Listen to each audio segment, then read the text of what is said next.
The conference hall stretched wide enough to hold 100 ships. Captain Lee Hyun stood at the back of the room, watching the alien delegates argue with each other. Their voices echoed off the crystal walls, translated into dozens of languages by machines floating near the ceiling. Some spoke in clicks, others in musical tones, and a few in sounds that made his teeth hurt. Hyun adjusted his uniform and tried not to feel small. Around him sat representatives from 12 different worlds, each one more advanced than Earth. They had been traveling between stars for thousands of years while humans were still learning to make fire. Now Earth wanted to join their club and they were not happy about it. "The humans are too young," said Ambassador Velkir, a tall creature covered in blue scales. His long tail swept the floor as he spoke. "They have barely left their own star system. What can they possibly offer the Council?" Admiral Park Dabin sat in Earth's designated seat, her jaw tight. She was a small woman with gray streaks in her black hair, but her eyes were sharp as broken glass. She had fought in 3 wars on Earth and was not afraid of these aliens, no matter how advanced they claimed to be. "We offer our skills," Dabin said calmly. "Our technology may be different, but it is not weak." The crystalline delegate from Thorol hummed with what sounded like laughter. Light bent through her transparent body, casting rainbows on the table. "Different? Your ships move slower than our cargo vessels. Your weapons are kinetic projectiles like throwing rocks. We have moved beyond such primitive methods centuries ago." More laughter rippled through the chamber. Hyun felt his hands curl into fists. He had spent 5 years building Earth's first real warship, and these creatures called it primitive. "Observer status," said High Counselor Tarn, raising one of his forearms. The room fell silent. Tarn was old even by his species' standards. His skin looked like ancient leather and his eyes held the weight of 1,000 decisions. "Earth will be granted observer status. You may watch our proceedings, but you have no vote, no voice in council matters. Prove yourselves worthy and perhaps in a few centuries we will reconsider." Dabin stood slowly. "We accept," she said. Though Hyun could hear the anger she was holding back, the meeting ended shortly after. As the delegates filed out, Hyun heard them talking about Earth like it was a child's pet project. Something cute but useless. Outside the council building, Dabin found Hyun waiting by their transport shuttle. "They think we're nothing," she said quietly. "I know." "Good." She smiled, but it was not a kind smile. "Let them think that. It will make things easier later." Hyun wanted to ask what she meant, but Dabin was already walking toward the shuttle. He followed, his mind churning. 3 days later, Hyun stood on the bridge of the UES Indomitable, Earth's first true battleship. She was beautiful in a way that had nothing to do with elegance. The ship was built like a fortress with layered armor plating that could withstand impacts Earth's scientists had only theorized about. Her hull was dark gray, almost black, designed to absorb sensor scans rather than reflect them. "How does she feel?" asked Commander Choi Minho, stepping up beside him. Minho was younger than Hyun, but he had proven himself in countless simulations. His hands moved constantly, checking displays and systems out of habit. "Like she wants to fly," Hyun said. Behind them, the bridge crew worked at their stations. Lieutenant Bae Sora sat at weapons control, her fingers dancing across holographic displays. Chief Engineer Shin Junho's voice crackled over the intercom from the engine room, cursing at something that was not quite calibrated correctly. Dr. Kim Yuna appeared on one of the main screens, broadcasting from Earth's research facility. "Captain Lee, the reactor is performing beyond expectations. The fusion antimatter hybrid is stable, and we're seeing efficiency ratings 20% higher than projected. Any concerns?" Hyun asked. Yuna pushed her glasses up her nose. "Only that the Council thinks this technology is impossible. They use pure antimatter reactors, which are powerful but dangerous. Our hybrid system is something they've never considered." "Because they think we're too stupid to invent it," Sora said from her station. "Language." "Lieutenant," Hyun said, but he smiled. The orders came through an hour later. The Indomitable was to take a shakedown cruise to the Outer Rim, testing her systems far from Council space. It was a routine mission, the kind given to new ships to work out problems before real deployment. Hyun read the orders twice. Something felt wrong about the timing. "Sir," Minho said, pulling up a star chart. "There's increased military activity near the border between Vask and Thorol space. Reports indicate tensions are rising." "We're going in the opposite direction," Hyun noted. Exactly, they both understood what that meant. Earth was being sent away so they would not see what was coming. The Council was preparing for war and they did not want humanity involved. As the Indomitable pulled away from Earth orbit, Hyun watched his home planet shrink in the viewport. Blue and white and green, so small compared to the vast darkness around it. Somewhere down there, Admiral Dabin was watching too. His communicator chimed privately. Dabin's face appeared on his personal screen. "Captain Lee, a word in private." Hyun moved to his ready room and sealed the door. "Admiral." "Things are going to get complicated," Dabin said without preamble. "The Vask and Thoril have been building toward conflict for months. The Council is divided on how to respond. We've been ordered away from it." "Yes, but wars have a way of spreading." She paused, her expression unreadable. "If you encounter a situation where lives are at stake, I trust your judgment. Do you understand?" Hyun understood perfectly. She was giving him permission to disobey orders if necessary. "Yes, Admiral." "Good, and Captain? Show them what humans can do. Not with words. Words mean nothing to the Council. Show them with actions." She ended the transmission. Hyun sat in his chair for a long moment. Through the wall he could hear the hum of the Indomitable's reactor, the heartbeat of Earth's first real warship. Around him, his crew worked and prepared, each one ready for whatever came next. They had been called primitive. They had been dismissed. They had been sent away like children, but Hyun knew something the Council did not. Humans had spent their entire history being underestimated. They had learned to turn that weakness into strength. The Indomitable jumped to faster-than-light speed, and Earth's ship disappeared into the stars, heading toward a destiny none of them could yet imagine. The Indomitable had been traveling for 6 days when the first reports started coming in. Minho brought them to Hyun's attention during the morning briefing, his face tight with concern. "Border skirmishes have escalated into full battles," Minho said, displaying the tactical map. "Red zones spread across 3 sectors like an infection. The Vask Empire claimed a Thoril mining operation violated their territorial rights. The Thoril responded by destroying a Vask supply depot. Now both sides are mobilizing their fleets." Hyun studied the map. The war zone was expanding fast, pushing into neutral space where trade routes connected dozens of worlds. "What's the Council doing?" "Sending peacekeeping fleets, but they're stretched thin. Both the Vask and Thoril are Council members, so intervention is complicated. Nobody wants to pick sides." Minho zoomed in on a section of space. "We're here in the outer rim. The fighting is 3 sectors away." "Keep monitoring," Hyun ordered. "If it spreads toward civilian areas, I want to know immediately." Down in engineering, Chief Shin Junho was elbow-deep in the reactor housing, making adjustments. He was a thick man with scarred hands and a permanent scowl. "This hybrid system is temperamental," he muttered to his assistant. "Too much antimatter and the whole thing becomes unstable. Too little and we lose power. It's like balancing on a knife edge." "But it works," his assistant said. "So far." Junho wiped grease from his hands. "The Council thinks antimatter reactors have to be massive and shielded with 3 layers of containment. We use fusion to stabilize it, make it smaller, more efficient. They'll call it impossible right up until it blows their minds." On the bridge, Lieutenant Sora was running weapons drills. The rail cannon system was unlike anything the galaxy had seen in centuries. Most species used directed energy weapons, beams of plasma, or focused radiation. Earth had looked at those designs and decided to go backward instead. "The kinetic impactor is ready," Sora reported. "Tungsten slug, magnetically accelerated. The projectile leaves the barrel at 5% light speed. No energy signature to track, no way to deflect with conventional shields." "How many rounds do we carry?" Hyun asked. 48 primary rounds plus point defense ammunition. Once we fire, we can't make more unless we find a forge." Sora grinned. "But 1 round carries enough kinetic energy to crack a moon. We don't need many." The distress signal came on the 8th day. Hyun was reviewing supply reports when the communications officer shouted across the bridge. "Captain, emergency broadcast, emergency frequency. It's a colony ship, civilian registry. Put it through." The voice that came through was panicked, speaking in the common trade language. "This is the transport vessel Haven's Hope, carrying 40,000 refugees from 6 different worlds. We are trapped in grid section 447.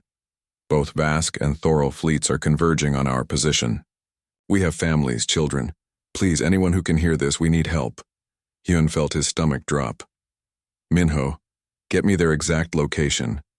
The star chart updated. The colony ship was deep in the combat zone, caught between two advancing battle groups. Minho's voice was quiet. They were trying to evacuate civilians from the border worlds, got caught when the fighting spread faster than predicted. How long until the fleets reach them? 4 hours, maybe less. Hyun opened a channel to Earth. It took several minutes for the signal to reach Admiral Dabin. When she appeared, she already knew what he was going to ask. The Council fleets are engaged elsewhere, Dabin said. They've declared the refugee ship an acceptable loss. The official statement is that they cannot risk valuable military assets for a single transport. 40,000 people, Hyun said flatly. I know. Dabin's face was stone. Your orders are to continue your shakedown cruise in the Outer Rim. Stay away from the conflict. Those orders come directly from Council oversight. Hyun understood the game. Dabin was telling him the official orders protecting Earth politically, but her eyes said something different. Understood, Admiral. Lee out. He turned to face his bridge crew. They were all watching him, waiting. Minho, plot a course to the refugee ship, maximum speed. That will take us directly into the war zone, sir. I know. Minho did not hesitate. His fingers flew across the controls. Course laid in. Lieutenant Sora, prep all weapon systems. Chief Junho, he spoke into the intercom. I need everything the reactor can give us. Junho's voice came back immediately. You're going to do something stupid, aren't you? Very stupid. Finally, Junho actually sounded pleased. I'll have your power ready. Hyun activated the ship-wide communication channel. All hands, this is the captain. We've received a distress call from a civilian vessel carrying 40,000 refugees. They're trapped between hostile fleets with no way out. The Council has decided not to help them. We're going to help them anyway. He paused, letting that sink in. This will likely violate our orders. Earth could be expelled from Council space, our careers could be over. But those are people out there. Families. And they're going to die unless someone does something. Another pause. I will not order anyone to join me in this. If you want to register a formal objection, do so now. No consequences, no judgment. The bridge was silent for exactly 3 seconds. Then Sora spoke up. Weapons ready, Captain. Engineering ready, Junho added.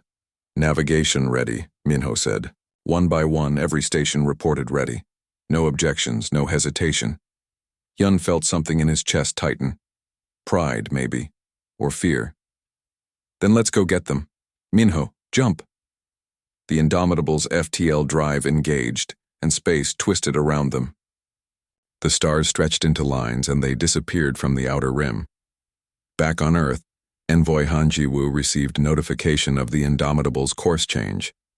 He closed his eyes for a moment, then began preparing his arguments for the Council. This was going to be complicated. Dr. Yuna, monitoring from her lab, saw the telemetry data shift. She pulled up the reactor readings and smiled. The hybrid system was performing perfectly, giving the Indomitable speed no one expected from a human ship. Go get them, she whispered to her screens. In Council space, Ambassador Velkir was informed that the human ship had changed course toward the combat zone. He laughed, his scales rippling with amusement. The primitives are going to get themselves killed. Perhaps that will teach Earth a lesson about knowing their place. But High Counselor Tarn, hearing the same report, did not laugh. He remembered something his predecessor had told him once, a warning from long ago. The most dangerous species in the galaxy are not the ones with the biggest weapons. They're the ones who refuse to accept that some things cannot be done. He pulled up everything they had on human history. Wars, conflicts, impossible victories. Again and again, humans had fought when they should have surrendered, won when they should have lost. Perhaps, Tarn said quietly to himself, we have underestimated them. The Indomitable dropped out of FTL space 4 light minutes from the refugee ship. On the sensors, they could see 2 massive fleets approaching from opposite directions. Vast ships, angular and aggressive, Thoral ships, crystalline and beautiful, and between them one small transport vessel, helpless and alone. Contact the Haven's Hope, Hyun ordered. Tell them help has arrived. The first wave of missiles arrived in a storm of fire and energy, plasma warheads painted space orange and white, while crystal spears caught the light of distant stars. Any council ship would have raised shields and tried to absorb the impact. The Indomitable did something different. Point defense active, Sora announced, her voice steady despite the chaos on her displays. Engaging. The Indomitable's hull erupted with counterfire. Small railguns, much faster than the main cannon, began tracking incoming threats. They did not fire energy beams that could be seen coming. They fired tiny tungsten pellets at incredible speeds. Each pellet weighed only a few grams, but at the speeds they traveled, they hit like bombs. Plasma warheads detonated early, their deadly payloads dispersing harmlessly into space. Crystal spears shattered into dust, their harmonic frequencies disrupted by kinetic impacts. 67 incoming missiles, Sora counted calmly. 64 destroyed, 3 getting through. Brace for impact, Hyun ordered. The 3 remaining missiles struck the Indomitable's starboard side. The ship rocked and several crew members grabbed their consoles for support. Damage reports flooded in. Hull breach Deck 4, Section 12, Minho reported. Sealing bulkheads now. Casualties reported. Medical teams responding. Armor holding. Junho's voice came through from engineering. But we can't take many more hits like that. The outer layer is scoring but not penetrating. The design is working, Captain. Hyun allowed himself one breath of relief. Earth's armor was different from what the galaxy used. Most species relied on energy shields that could be overwhelmed by concentrated fire. Earth had looked at the old ways before energy shields existed. They had built layered composite armor, each layer designed to absorb and disperse different types of attacks. It was heavier, more expensive, but it worked. Evasive maneuvers, Minho. Don't let them target the same spot twice. The Indomitable began to move in ways no council ship would consider. She rolled, pitched, and yawed like a fighter craft, not a battleship. Her drives fired in seemingly random bursts, making her path impossible to predict. They're trying to calculate our movement pattern, Minho said, watching his tactical display. But there is no pattern. I'm flying by instinct. Keep it random, Hyun said. Sora, return fire. Pick your targets carefully. Sora identified a Vask cruiser that had moved ahead of the formation, eager to score the first kill. She locked on and fired. The rail cannon spoke again. The tungsten slug crossed the distance in seconds and struck the cruiser's forward section. The ship had shields, powerful ones designed to stop energy weapons, but kinetic impactors did not care about energy shields. The projectile punched through the shield like it was not there, continued through the armor plating, and struck the cruiser's main power core. The ship's reactor went critical, and the cruiser vanished in a brief sun. On the Vask flagship, Battlemaster Krell watched one of his cruisers die in less than 3 seconds. How? He roared. How did it penetrate the shields? Kinetic projectiles pass through energy shields, his tactical officer explained, his voice shaking. The shields are designed to stop plasma and radiation, not solid matter moving at relativistic speeds. We phased out kinetic weapons because they were considered too slow. But the humans made them fast. Krell stared at the tactical display. The human ship was moving erratically, firing with deadly accuracy, and his shields were useless against it. All ships switched to evasive patterns. Don't let them get a clean shot. But the Thoral fleet was not coordinating with the Vask. Harmonizer Vess saw the cruiser's destruction and made her own calculations. If we cannot stop their projectiles, we must destroy the ship before it can fire again. All vessels focus fire on the human ship. Overwhelm their defenses. 20 Thoral ships fired at once. Their crystal spears were beautiful and deadly, phased energy wrapped in solid matter. They converged on the Indomitable from 3 directions. I can't stop them all, Sora said. Her point defense system's already firing at maximum rate. Reactor to 140%, Junho reported, strain in his voice. The containment is holding, but Captain, we're pushing the limits. Noted, Hyun said. Minho, execute Crazy Ivan. Minho's eyes went wide. Sir, we've never tested that maneuver in real combat. Now's a good time to start. Minho took a deep breath and began entering commands. Crazy Ivan protocol engaging. The Indomitable's main engines cut off completely. For 3 heartbeats, the ship coasted forward on momentum alone, seemingly helpless. Then the maneuvering thrusters fired at full power, spinning the ship 180 degrees. The Thoral spears, aimed at where the Indomitable would be, suddenly found empty space. The human ship had flipped completely around while still moving in the same direction, her bow now facing the way she had come, and her entire broadside was now pointing at the Thoral fleet. "Fire all weapons," Hyun ordered. 6 rail cannons fired simultaneously. 6 tungsten slugs launched into space at 5% of light speed. 6 Thoral ships ceased to exist, their crystalline hulls shattering into fragments that glittered like stars. The Thoral fleet broke formation, scattering in panic. "Retreat, retreat," Vess shouted, her musical voice harsh with fear. "Reform at safe distance." But the Vask fleet saw an opportunity. "They've turned their back to us," Krell said. "All ships full assault on their engines. Cripple them." "Battlemaster, this is not honor," his second-in-command protested. "The human ship is protecting civilians." "The human ship humiliated the Vask Empire," Krell snapped. "I will not allow that insult to stand. Fire!" Plasma torpedoes and kinetic missiles launched from the Vask fleet, all targeting the Indomitable's rear. The point defense systems engaged again, but there were too many targets. "Multiple impacts, engineering section," Minho reported. "Armor compromised. Hull breaches on decks 8 through 12. Damage control teams responding," someone shouted over the chaos. In engineering, Junho watched his reactor displays flicker. "We're losing containment on Chamber 3. Rerouting power, but we're down to 80% capacity." "Captain," Sora said urgently, "the Haven's Hope reports their FTL drive is almost charged. 5 more minutes, 5 minutes." An eternity in combat, Hyun made a decision. "Minho, bring us about. Put us directly between the Haven's Hope and both fleets. Use the ship as a shield. That will expose us to fire from both directions, I know. Do it." The Indomitable completed her turn and positioned herself as a physical barrier. Her armor was scorched, her hull breached in a dozen places, but she held position. "All remaining power to point defense and structural integrity," Hyun ordered. "We just need to hold." The next 3 minutes were hell. Both fleets, frustrated and angry, poured fire into the human ship. Plasma scorched her armor. Missiles detonated against her hull. Crystal spears cracked her plating. The Indomitable shook with each impact, her structure groaning under stress. On Earth, Admiral Dabin watched with tears in her eyes. "Hold on," she whispered. "Just hold on." Dr. Yuna watched her reactor readings fluctuate wildly. The hybrid system was performing beyond all specifications, but it was taking damage. "Stay stable," she pleaded. "Don't fail them now." Inside the Indomitable, damage control teams worked frantically. Fires erupted and were extinguished. Hull breaches were sealed with emergency foam. The crew worked with desperate efficiency, knowing that 40,000 lives depended on them. "Captain," the communications officer called out over the noise, "the Haven's Hope is jumping." They made it.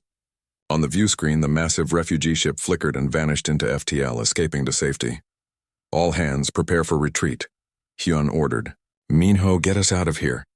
But before they could engage their FTL drive, something unexpected happened. Both enemy fleets stopped firing. "Why have they stopped?" Sora asked, checking her displays for tricks. The answer came from Battlemaster Krell himself. "Human ship, this is Vask Command. We are ceasing fire." Thoral Collective concurs, Harmonizer Vess added. "This engagement is concluded." Hyun did not lower his guard. "Why?" There was a long pause. Then Krell spoke again, and his voice carried something new. "Not respect, not yet, but acknowledgement. You fought 2 fleets to protect civilians who were not even your own people. You took damage that would have destroyed any 3 council ships, and you held position. This is not the behavior of primitives. You have proven your capabilities," Vess said. "Further conflict serves no purpose." Hyun sat back in his chair, exhausted. Around him his crew waited. "Understood," he said finally. "We are withdrawing. Lee out." The Indomitable, battered and burning but unbroken, turned slowly and jumped to FTL space. The Indomitable limped into Earth orbit 3 days later. Her hull was scorched black in places. Whole sections were missing armor plating, and her port side was covered in emergency repair foam that glowed dull red. But she flew under her own power, and every member of her crew was alive. Medical shuttles launched immediately to collect the wounded. Engineering teams began assessing the damage. And across every communication channel in Earth's network, people watched their battered warship come home. Admiral Dabin stood in the command center, her arms crossed, watching the indomitable dock. Around her, Earth's military leadership waited in silence. Finally, she spoke. "Get me Captain Lee." Hyun's face appeared on the main screen. He looked exhausted, his uniform dirty and torn, but his eyes were clear. "Admiral, report, Captain. All 40,000 refugees successfully evacuated. The Indomitable sustained heavy damage but remains operational. We lost 3 crew members in the fighting. 17 more are injured, none critically." Dabin nodded slowly. "And the mission?" "We violated direct orders, engaged 2 hostile fleets without authorization, and probably destroyed Earth's relationship with the Council." Hyun paused. "But we saved 40,000 lives, Admiral. I would do it again." For the first time in 3 days, Dabin smiled. "Good answer, Captain. Welcome home." But while Earth celebrated, the galactic community was having a very different conversation. The battle footage had been captured by automated sensor buoys throughout the combat zone. Within hours, every species in Council space had seen it. Military academies studied the tactics. Engineers examined the technology. Politicians debated the implications. A human ship, supposedly primitive, had fought 2 advanced fleets to a standstill. Not through superior numbers, not through energy weapons that the Council considered standard, but through tactics and technology that nobody had expected. High Counselor Tarn called an emergency session. The chamber was packed, every delegate present. The atmosphere was tense. "We must address the human situation," Ambassador Velker said, his scales darker than usual. "They violated neutrality protocols. They engaged in unauthorized combat. By Council law, Earth should be expelled. They saved 40,000 lives," another delegate pointed out. "Lives that we decided were expendable. The law is the law." Tarn raised his hand, silencing the argument. "The human envoy has requested an audience. I believe we should hear what Earth has to say before making any decisions." Envoy Han Jiwoo entered the chamber. He was a small man with gray hair and the quiet confidence of someone who had spent decades in diplomatic service. He did not look nervous, even though he was walking into a room full of beings who wanted to punish his entire planet. "Honored delegates," Jiwoo began, "I stand before you today not to apologize, but to explain. Earth did not send the Indomitable to that combat zone to challenge the Council's authority. We sent her because people were dying and nobody else was going to help them." "You violated direct orders," Velkir interrupted. "We did," Jiwoo agreed calmly, "and we would do it again. You see, Earth has a saying, with great power comes great responsibility.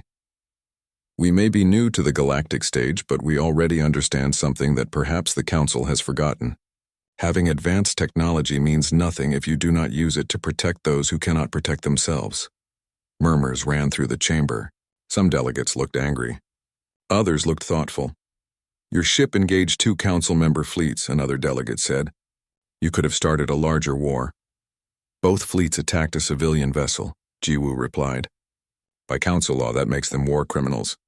The Indomitable simply enforced humanitarian protocols that already exist in your own legal code, protocols that you chose to ignore because it was inconvenient." High Counselor Tarn watched the young species envoy with interest. Humans were supposed to be diplomatic, careful, and eager to please. This one was none of those things. He was stating facts, regardless of how uncomfortable they made people. "The recordings of the battle are spreading across Council networks," Tarn said. "Your ship's performance has caused quite a stir. Many are asking how a supposedly primitive species developed technology that counters our most advanced systems." Jiwoo smiled slightly. "Perhaps because we did not assume the current methods were the only methods. Energy shields are impressive, but they have weaknesses. Plasma weapons are powerful, but they are slow compared to kinetic projectiles. The Council has spent centuries refining existing technology. Earth looked at that technology and asked if there were better ways. Are you claiming to be superior to us?" Velkir demanded, his voice rising. "Not superior. Different. Earth took a different path, and that path led to different solutions." Jiwoo paused. "But yes, in some areas our technology exceeds yours. In others you exceed us. That is how progress works, unless you decide that your way is the only way, and stop innovating entirely." The chamber fell silent. Jiwoo had just accused the entire Council of technological stagnation, and nobody could immediately deny it. Tarn stood, his ancient face unreadable.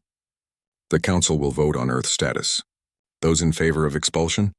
20 hands rose. 20 species voted to punish Earth for saving lives. Those in favor of granting Earth full membership? 22 hands rose. It was close, but humanity had won. Velkir hissed in anger. This is a mistake. The humans are dangerous. They do not follow the rules. Perhaps, Tarn said calmly, that is exactly what the Council needs. We have become comfortable, predictable. The humans have reminded us that rules exist to serve justice, not to avoid difficult decisions. He turned to Jiwoo. Earth is granted full membership in the Galactic Council, with all rights and responsibilities that entails. Jiwoo bowed deeply.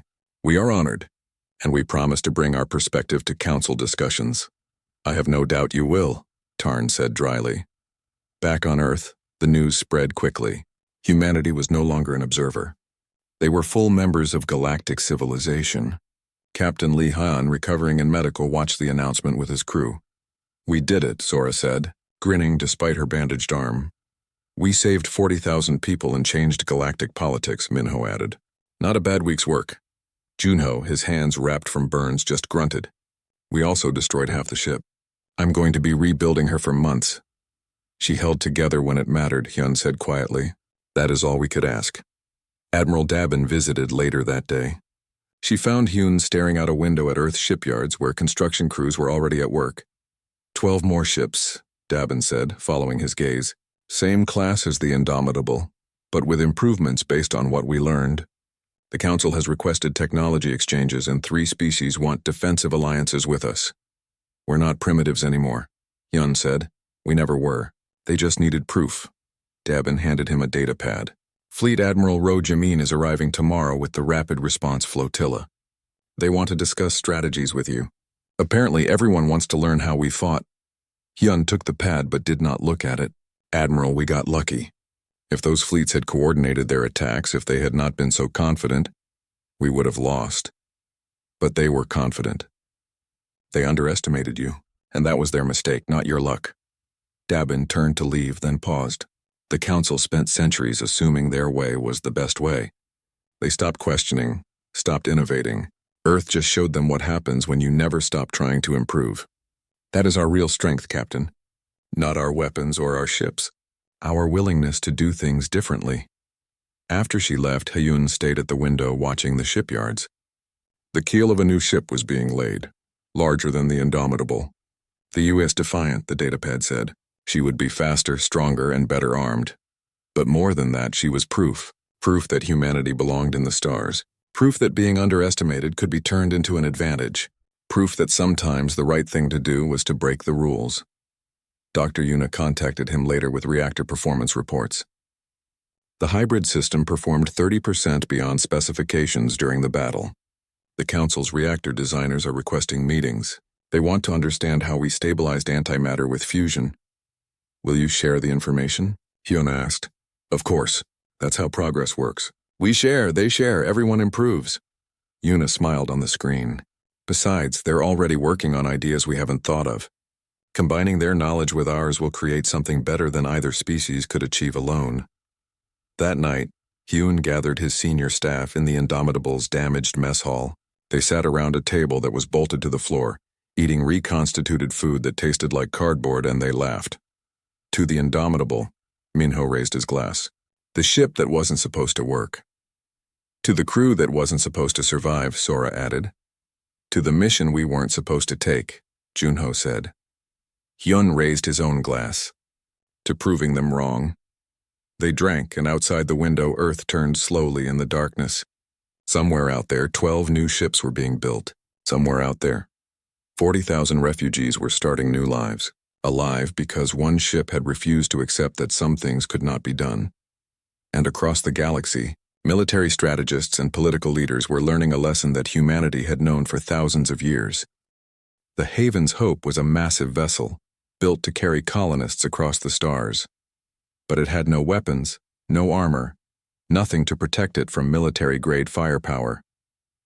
Through the view screen, Hyun could see its hull was scarred from near misses, panels blown away by debris from earlier battles. Captain, we're receiving a response, the communications officer said. A woman's face appeared on screen, young and exhausted. This is Coordinator Nam Soo-jin. Are you really here to help us? Please tell me this isn't a mistake. This is Captain Lee Hyun of the UES Indomitable Earth vessel. We're here to get you out. How long do you need to charge your FTL drive? Sujin's eyes widened. Earth? But the council said no one was coming. She shook her head, focusing. Our drive was damaged in the crossfire. We need at least 30 minutes to repair it, then another 20 to charge. 50 minutes, Minho said quietly. Both fleets will be in firing range in 15. Hyun made his decision. Coordinator Sujin, begin your repairs now. We'll buy you the time you need. How? You're just one ship. We're enough. Hyun cut the channel and turned to Minho.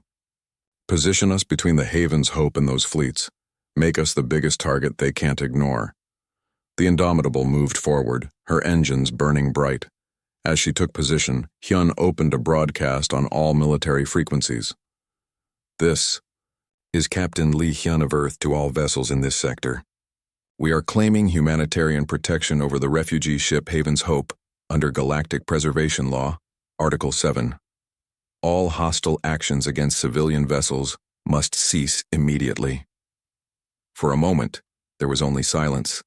Then laughter erupted over the channel. This is Battlemaster Krell of the Vask Imperial Fleet. The voice was deep and aggressive, filled with contempt. A human ship? The Council must be desperate if they're sending primitives to do their work. Turn around, little vessel, before you get hurt. From the other direction, a melodic voice chimed in. Harmonizer Vess of the Thoral Collective agrees with our Vask opponent on this matter. Your presence here violates neutrality protocols. Withdraw immediately or face the consequences. We will not withdraw, Hyun said calmly. Those refugees are under our protection. Then you will die protecting them, Krell replied. All ships prepare to fire a warning shot. Show these primitives what real weapons look like. A Vask destroyer broke formation and fired. The plasma bolt streaked across space, aimed to pass just in front of the Indomitable's bow, but Hyun did not flinch. Hold position, he ordered. The plasma bolt struck the Indomitable's forward armor. The ship shuddered, and several consoles sparked, but the hull held. The blast dissipated across the layered composite plating, spreading the energy until it became harmless. On the Vask flagship, Krell stared at his tactical display in confusion. How is that possible? That should have at least damaged their shields.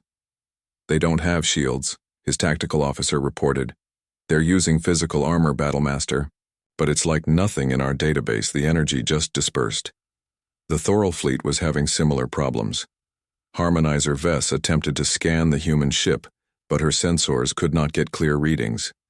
The hull seemed to absorb their scanning beams, giving back only fuzzy data. This technology is unknown to us, Vess said, her voice losing some of its musical quality. How have the humans developed something we cannot analyze? On the Indomitable's bridge, Sora smiled at her tactical display. They're confused. Their sensors are designed to read energy shields and standard hull alloys. They've never seen radar-absorbent coating before. To them, we're a ghost. Let's give them something solid to look at, Hyun said. Lieutenant Sora, fire a demonstration shot, not at their ships. Target that asteroid cluster between the fleets. Sora's fingers moved across her console. Rail cannon charged, firing. The Indomitable shuddered slightly as the magnetic rails engaged. A tungsten slug 3 meters long and dense as collapsed matter accelerated down the barrel. In less than a second, it reached 5% of light speed and launched into space. There was no visible beam, no energy signature. Just a projectile moving faster than any sensor could properly track. It crossed the distance in heartbeats and struck the largest asteroid in the cluster. The kinetic energy was devastating. The asteroid did not crack or break. It simply ceased to exist. The impact released so much energy that the rock vaporized instantly, and the shock wave shattered everything around it. Chunks of debris exploded outward, glowing white-hot from the energy transfer. Both fleets stopped cold. What was that? Krell demanded, his voice no longer quite so confident. His tactical officer's scales had gone pale. A kinetic impactor, Battlemaster. Solid projectile, magnetically accelerated. The impact energy was equivalent to a small nuclear device. But kinetic weapons are primitive. They're supposed to be slow, easy to avoid. Not when they move at relativistic speeds, the officer said quietly. That projectile would have punched through our shields like they weren't there. Armor, too. Harmonizer Vess was running similar calculations. This should not be possible, she said, though her perfect composure was cracking.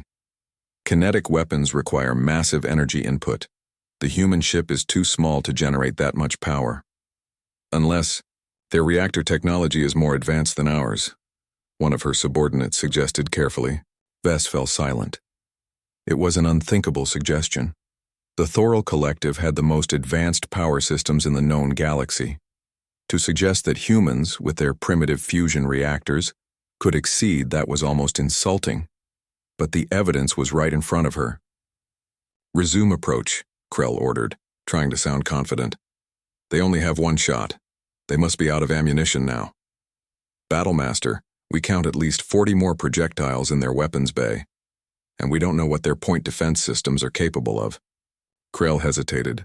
The human ship was small, but it had just demonstrated firepower that could cripple a cruiser with a single shot, and it was positioned perfectly, covering the refugee ship. All ships, attack formation, Krell said finally. We'll overwhelm them with numbers. No primitive vessel can stand against the Vask Imperial fleet. The Thoral fleet, seeing the Vask move forward, decided they could not appear weak. All vessels, prepare for combat, Vess ordered.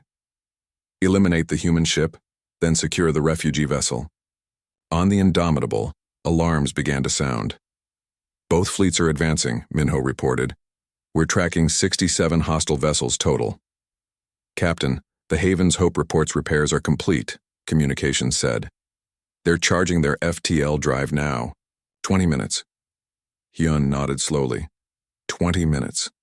They had to hold for 20 minutes against two fleets. The odds were impossible. He thought about Admiral Dabin's last words to him. Show them what humans can do. All hands. Battle stations. Lieutenant Sora, weapons free. Chief Junho, give me everything the reactor has. Minho, prepare evasive maneuvers. Pattern Delta 7. Pattern Delta 7? Minho looked surprised. Sir, that's designed for asteroid fields, not fleet combat. Exactly. They expect us to fight like a council ship. We're going to fight like a human ship. Hyun settled into his command chair. Let's show them why you should never underestimate Earth. The first missiles launched from the Vask fleet, plasma warheads that could melt through conventional armor. The Thoral ships fired their crystal spears, projectiles that could shatter shields with harmonic resonance. And the Indomitable, Earth's first battleship, moved forward to meet them. In her ready room on Earth, Admiral Dabin watched the tactical feed. Around her, Earth's entire military command was silent, watching one ship face down two fleets. Come on, Hyun, Dabin whispered. Show them who we are.